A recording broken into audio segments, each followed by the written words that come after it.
There's no doubt about it. Anything in the motorhome world that is built on this Mercedes Unimog chassis just looks spectacular. And this here is the TenereX. It is a really cool model inside and out. A lot of really nice stuff going on here. And obviously this thing just looks awesome. So we had to get a video of it. So let's go take a look, come on.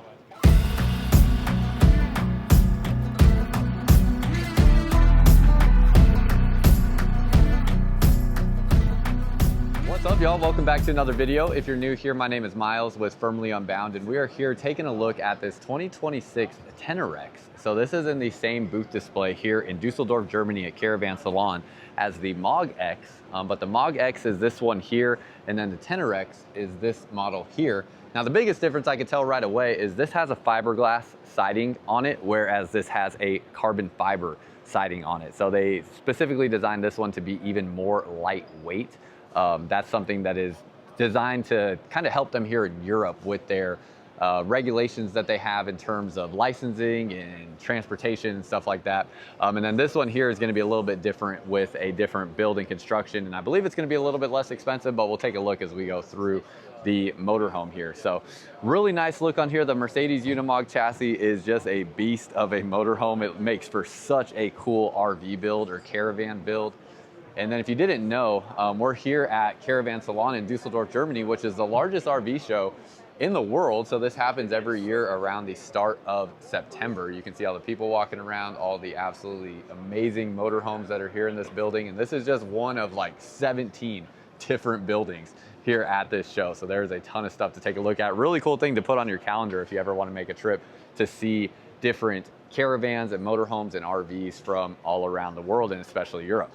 So as we go around the outside, a couple things I want to point out real quick. One thing I learned about this that is really, really neat is you have these airlines that come directly into your tire, and these are controlled from up in the driver's cab area. So you actually can inflate and deflate your tires from the driver's cab, and supposedly while you're driving. So this is going to be really nice if you're going over sand or any pebbles or anything like that. Anything where you need to deflate the tires and then be able to reinflate the tires, you have that there to be able to do that. Really, really nice. You also have the ability to basically undo all of these lug nuts here that are going to allow that to be able to be taken off, and then you'll have a spare tire, so you can still be able to easily remove and take off and put on spare tires if you ever have some sort of flat that you experience. Nice design on the outside. You can see how the windows all open up very far, and those look like they're a dual pane window that are going to sit pretty much flush with the wall. See the quality of the construction with the door. Obviously, you kind of expect something like this to be really high levels of quality here. I'm sure this is, going to be a very expensive motorhome. Got your storage space through there, passes all the way through. And then latch that closed. Nice solid latch. As we come around this way, see if there's anything interesting over here. Looks like just access to your storage. There's some more storage down underneath here. Got your power inlet going in there. One thing that's interesting to think about, and there you can see how closed window sits flush on that sidewall. One thing that's interesting to think about is if you were trying to look at purchasing a motorhome or something like this from Europe, one thing I don't know if a lot of people even have thought about or considered is the fact that like your power supplies going in and stuff like that are not the same as what's in the United States. So it's a little bit different than what is in the US when it comes to, their power plugs and stuff like that. So everything's different, which makes it, a little bit more complicated to have something that is from Europe and then trying to get it into the US. And that's just problem number one. Then there's all the other problems of trying to, get it properly registered and licensed and shipped overseas and all those different things. Very difficult process, but I'd be curious if anybody has ever purchased a, motorhome or a caravan or anything like that from Europe and then had it imported into the United States. So as we walk inside here, pretty nice look in this motorhome. You got your dining table here. Got a table that does drop down, will make into a bed. Kind of looking around, just taking it all in. Looks like blackout shades coming from the bottom of the window, bug screen coming from the top, and then you'll have your windows that open up. Nice LED lighting up underneath there. Got your power controls here with Victron Energy, so it will have Victron Energy components there with inverters and solar charge controllers. Truma heating system. And then we got our storage up overhead. Nice latches on those two, or hinges on that. That's the same thing we see in like Renegade products in the US, where it'll hold them open at whatever place you leave them at. And it feels like these are like a thermofoil cabinet door.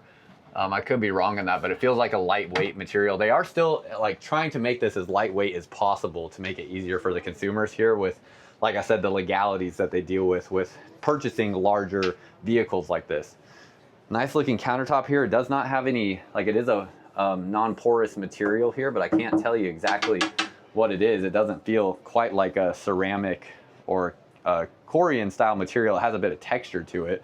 Then we have a nice looking stainless steel faucet there, induction cooktop, windows along this side, and then your bed along this area. The bed is about 6'5", maybe 6'6" in length, but it doesn't really matter because it extends out like so. And you're gonna be able to add another mattress there and make this into basically like a queen size bed, if not even a little bit bigger than a queen because of that. So really neat feature that you have there. Plus you have your access down into the storage area underneath here, so you can get into that exterior storage. Now I'm gonna expand the camera out just a little bit. So I'll try to get a little bit more information here into the frame. And then wanted to let you know as well, maybe if you're somebody that's not in the United States watching this video, I have another YouTube channel that you might find interesting if you're feeling curious, where I travel in my own personal travel trailer, which is basically like a caravan out here. It's a trailer that I pull with my truck, and my wife and I, we honeymooned in this, went to various different states and state parks across the United States, and so many other things. And I show all of that travel and experiences that I have on my YouTube channel called Firmly Unbound. That is linked down below in the pinned comment and description of this video where you can find that. So if you're feeling curious and want to check out some United States travel and what that looks like, that is linked down below there. Right here we got our drawer storage that you can see using a wood construction on the interior of the drawers with dovetail joints. That's dang near about as good as it comes right there with a wooden drawer construction. That is really nice. Good solid base on that too, and soft close on those. So very, very cool with that. Got your storage space underneath here. That is that exterior storage, so it does connect into that space. Looks like we got some water filtration systems there and individual shut-off valves on the water lines. That all looks really nice. As we turn back around this way, got your refrigerator right by the entry door with some storage space around this area. Got your little freezer portion up in the top part of that refrigerator. And then right here, this I do not know exactly what this is. It looks like it's a water tank. I don't know if it's a freshwater tank. I don't know if it's a water tank coming from the shower. So if you know for sure, let me know, but I'm still trying to learn exactly where and how everything out here is kind of configured and manufactured. So you got a clothing rod right there. This looks like it's gonna be, no, it's just a cover there, darn. I thought it might be like a, like some sort of rail system, but I think it's just a decorative piece. So just wanted to see on that. Some of these things I just gotta, trial and error, kind of figure it out. And then you have your shelving right here. And going back into the bathroom. Bathroom is really cool. It has a metal floor going back into the bathroom. Also the flooring in here is all really nice tile looking flooring. And as we step back into this area, you think it would have a door going to the driver's cab, but it does not. So maybe they intend to, in the future have something cut out there to get you into the driver's cab. I know their Mog X next to us had that, so maybe that's something that's coming on this product, but I can't say for sure. Then you have your shower head here, stainless steel appliances. Feels very sterile in this area, so all white everything. Then you have your nice big sink here. I mean, that is a very large sink, and your vent fan. And then you have your toilet here with this door right here with some shelving. So see some of these style kind of storage solutions there. Got your toilet, and then we turn back around. Ceiling height in here is good for about 6'2", maybe 6'3". So if I get behind the camera, you can see here, I'm standing at 6'1" without my shoes on, and I'm almost at the ceiling height. So 6'2" max is the height in here. Although you could sit on the toilet taking your shower. So that is an option. Something you definitely could do. Come back out this way. Pretty simple on the inside, though. There's not a whole lot to the floor plan layout. It's pretty, not maybe generic in terms of the design and stuff, but generic in terms of the layout. So curious what you think. Let me know down below in the comments. And that's pretty much everything I got for y'all. Appreciate you watching, and let me know what you think about this TenereX motorhome. Again, if you want to see another video too, we also filmed the Mog X, so you can check that one out as well. A few differences between those. This is like what would essentially look like it's like the little brother to the Mog X, but still a very cool motorhome nonetheless. Before we go, let me find the price on here for you, and then we'll get you on your way. Okay, so price on this, it's gonna be somewhere right around 505,000 euros. So a conversion on that is gonna put this close to about $600,000 USD. Compare that to like the Mog X here that we also have looked at. That one there was closer to about $800,000 USD, and it was about 700 or so euros, 700,000 euros.